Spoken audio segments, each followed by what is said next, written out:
โอ้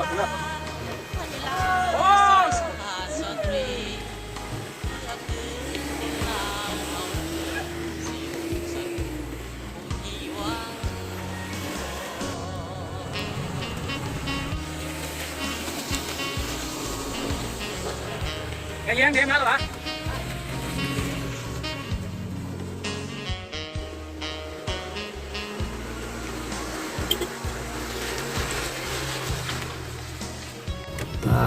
ตอนนี้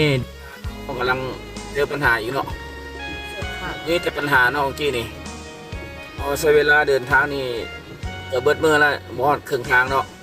เรื่องสภาพดินฟ้าอากาศแล้วก็ทางตมมืนเนาะรถบางคันไม่สามารถขึ้นได้ต้องลากกันขึ้นเนาะคือความพยายามนี่ก็ถือว่าเวลา2:20 นาทีทีมงานพวกเรารถประมาณ40 กว่าคันเนาะเดินทางจากนครหลวงเมืองแก่นมุ่งสู่เมืองรองแก้งซึ่งปัจจุบันก็ถือว่าเส้นทางลำบากหลายเนาะย้อนว่ามีฝนตกเป็นอย่างถนนเมินสถานการณ์ไปกันมาพวกเราวันนี้ถือว่าคาดเคลื่อนจากการกำหนดไปเนาะ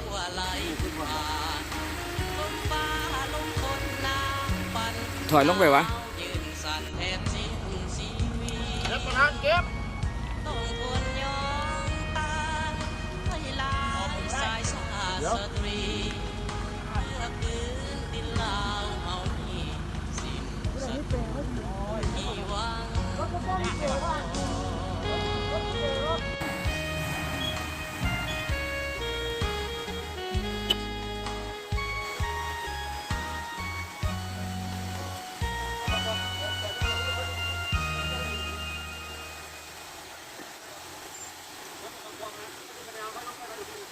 โอเคได้ปะ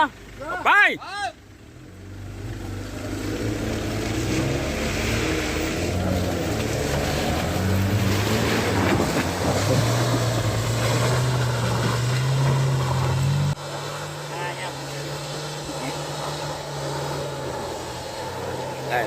คือไหน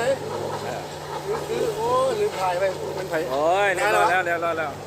สลับวะซื้อน้ำซื้อไปเลยไปขึ้นต่อไปแบบนี้แหละเฮ็ดได้ปะนี่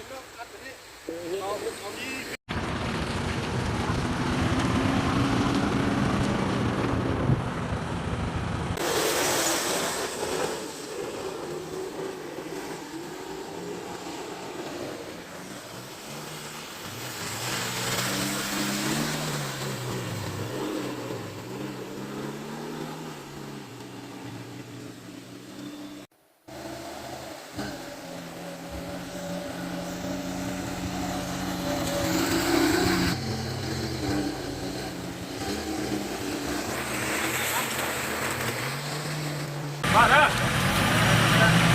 ไม่ต้องเล็งยังไม่ต้องเล็งอยู่บนยืน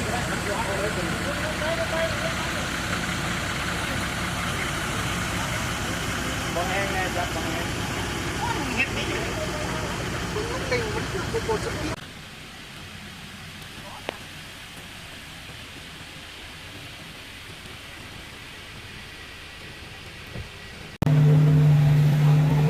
ลูกค้า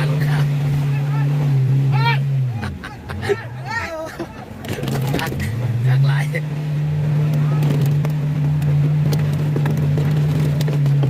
เวียนอย่างเลย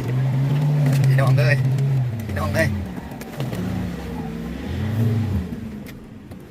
โอ้ย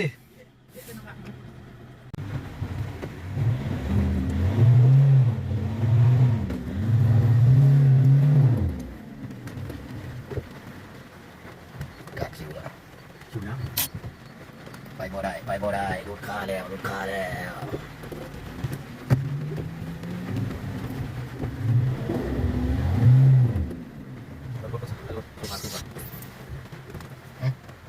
รถสุภาพก่อน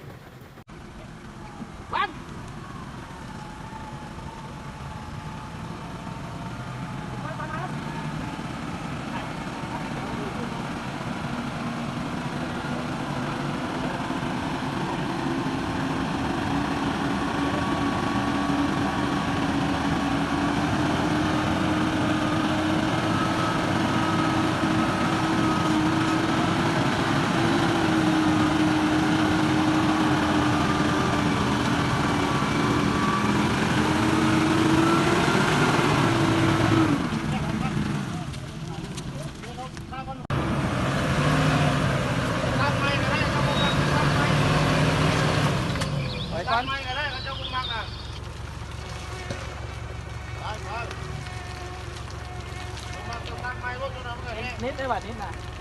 บ่ได้ให้โดนพ่อใช่ไหม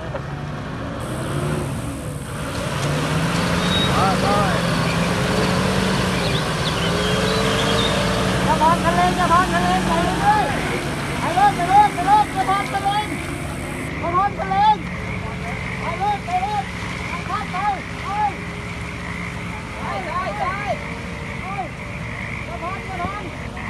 มาพอนะไ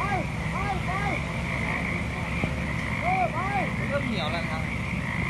ไปรถผมมีโฟนไป